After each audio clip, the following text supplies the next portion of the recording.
First is the Safety Pressure Relief Valve, or PRV.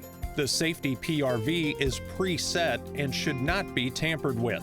If the Safety PRV pops, call FSI for assistance. Such an occurrence is rare.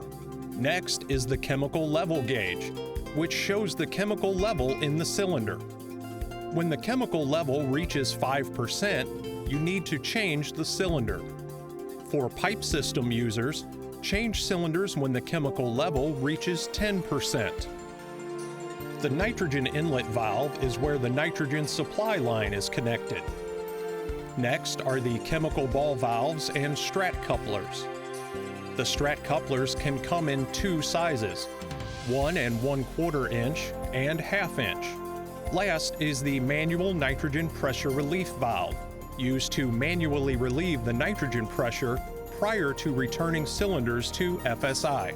Before connecting cylinders, be sure to read and observe all labels and warnings listed on the cylinders. Now, let's review the procedures for connecting cylinders. Start with the isocyanate cylinder. Isocyanate, or ISO for short, is also referred to as the A side in the US. Remove the protective cap and grease from the strat coupler. Pack the grease in the protective cap so it can be reused when preparing the ISO cylinder for return.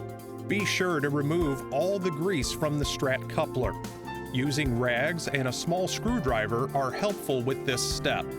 Spray the inside of the strat coupler with DK817 aerosol and clean thoroughly with a rag. Removing the grease and cleaning the strat coupler is an important step and should be performed with care. Next, lubricate the outside threads with lithium grease or petroleum jelly.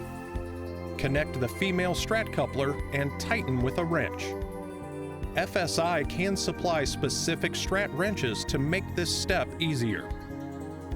Next, remove the yellow protective cap from the nitrogen inlet and check the nitrogen snap-tight fitting from the nitrogen supply line to assure that the O-ring is intact. If the O-ring is cut, worn, or damaged, it should be replaced.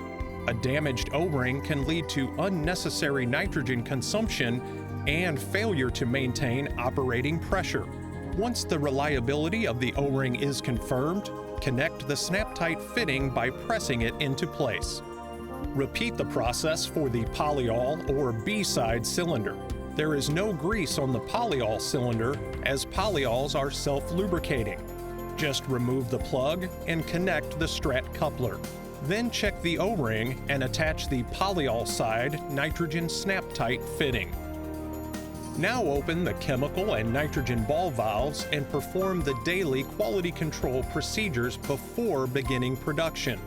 Daily QC procedures are critical to assuring quality foam production and should never be skipped.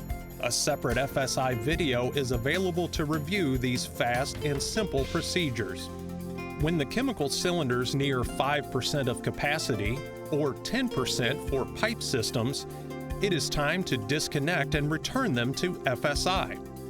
Cylinders should always be disconnected before falling below the 5 or 10% levels to avoid drawing nitrogen into the dispensing equipment. Just follow these simple steps. First, close all chemical and nitrogen supply ball valves. Disconnect the nitrogen supply line from the inlet valve by pressing down on the top of the snap-tight fitting and pulling up on the flange near the bottom. Reattach the yellow protective cap for transit.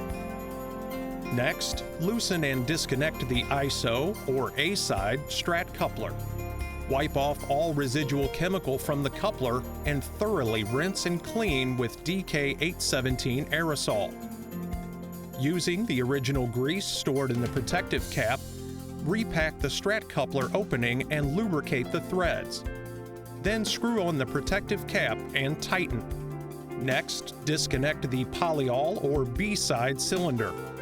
Clean off any residual polyol from the strat coupler